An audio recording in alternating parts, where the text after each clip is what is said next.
बड़ा ही ज़रूरी मसला, बहुत ही ज़रूरी और अहम मसला।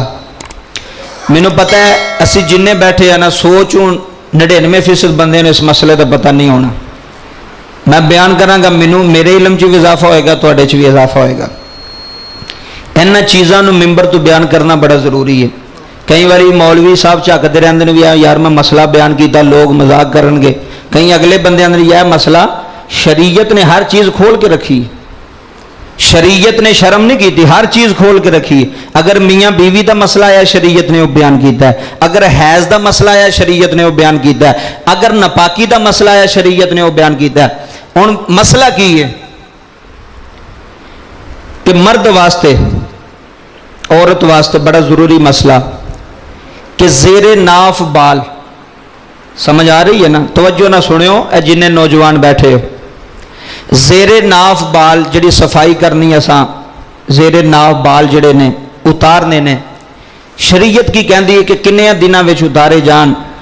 हदीस मुबारक सुनो, हज़रत अनस बिन मालिक हदीस की रवायत फरमाते ने, आपने फरमाया कि नबी पाक ने फरमाया 40 दिनों तो पहला पहला, किन्ने दिनों तो, यह मसला जरूरी जे जाया ना करे, बड़ा जरूरी जे। तुसी तुहानू होवेगा इलम तो तुसी अपने बच्चों को दसोगे, तो जे आप इलम ना होया तो अगे की दसांगे जी। इलम होवे तो अगे फैलाने चाहिए ना, इस्लाम नो शरीयत नो अच्छियां बातों अगे फैलाना चाहिए। 40 दिन 40 दिन हद, 40 दिनों तो पहला पहला ज़ेरे नाफ बाल, ये जोड़े बाजुआ के थले ने, नाफ के थले जोड़े बाल ने, 40 दिनों तो पहले पहले इन्हों साफ करना है। तुसी हफ्ते बाद भी कर सकते हो, तुसी 15 दिन बाद भी साफ कर सकते हो, तुसी 20 दिन बाद भी, 40 दिनों तो उत्ते नहीं जाना। समझ आ रही?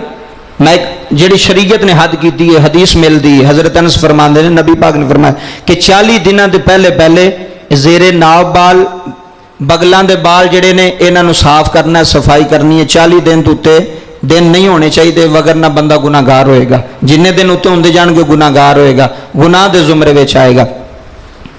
ये जोड़े बगलों के थले वाल ने उन्होंने भी सफाई करनी ब्लेड के नाल, अच्छे तरीके दे नाल। वो तुसी हफ्ते बाद कर लवो, 15 दिन बाद कर लवो, वो बंदे की अपनी मर्जी है, लेकिन लेट नहीं होना चाहिए, क्योंकि सफाई है, इंसान सफाई पसंद होना चाहिए, उन्हें सफाई रखनी चाहिए अपनी। बाबा जी जुमले समात फरमायो, 40 दिनों तो पहला पहला सफाई करनी है, और केड़े केड़े हिस्से की करनी वो भी सुन लो, क्योंकि ये इलम मुसलमान के बच्चे होना बड़ा जरूरी है। हो सकता कोई प्यो शर्मांदा हो, मैं अपने पुत्र को की दसा, चलो मैं दस देना, जे कोई बच्चे भी बैठे ने इन्हों का भी फायदा होगा, इन्हों भी समझ आ जाएगा। अगर अज मसले का पता लग गया तो इन्हों किते जान की लोड़, मुश्किल परेशानी नहीं होएगी, इन्हों भी समझ आ जाएगी।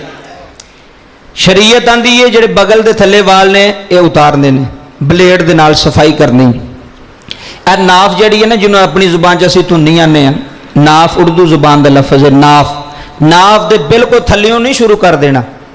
कई बंदे नाफ के बिल्कुल थल्लियों सफाई शुरू कर देंगे, वो समझते हैं कि नहीं, नाफ के थले भी पेट का हिस्सा है। मैं समझा रहा इन्हूं समझो, बड़ी तवज्जो ना समझाओ तो मेहरबानी होएगी थोड़ी। नाफ के थले भी पेट है। फुकाहा फरमाते हैं जिथे पेट खत्म होता है तो थले एक हड्डी शुरू होती है, थले एक हड्डी शुरू होती, जिथों पेट खत्म होता है ना, नाफ के थले थोड़ा जा हिस्सा पेट का होंगे, फिर उस तो थले एक हड्डी शुरू होती है।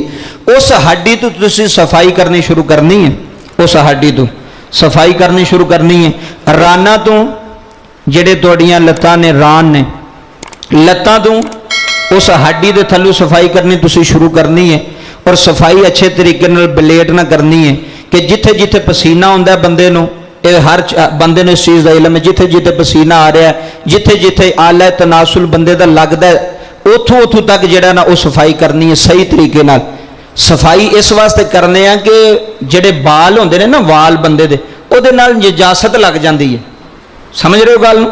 जेडे वाल होंदे ना, लत्तां दे वाल हो गए, नाफ तो थल्ले जेड़ा हिस्सा होंदा है, वो वाल होंदे ने, उन्हां दे नाल नजासत लगदी है।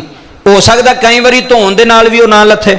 शरीयत इस वास्ते कहती कि इन्हों साफ कर दो, इन्हों बालों खत्म कर दो कि तुहाडी किसी जगह ते नजासत लगनी, बोलो नजासत लगनी, सफाई होनी चाहिए है।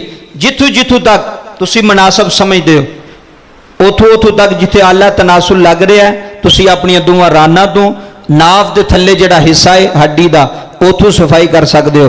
और बड़ी जरूरी बात, एक होंदा है बंदे दे पेशाब वाली जगह, छोटे पेशाब वाली, एक होंदी है बंदे दी गोबर वाली, दुबर जिन्हों कहा जाता है, पेशाब वड्डे पेशाब वाली जगह।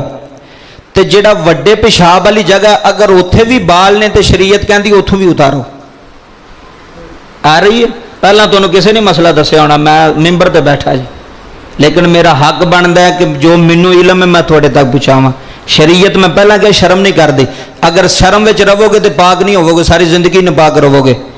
वड्डे पेशाब वाली जिहड़ी जगह दुबर, उथों भी बाल उतारने जरूरी जे, लाजमी जे, उथों भी बाल उतारने ने। क्यों?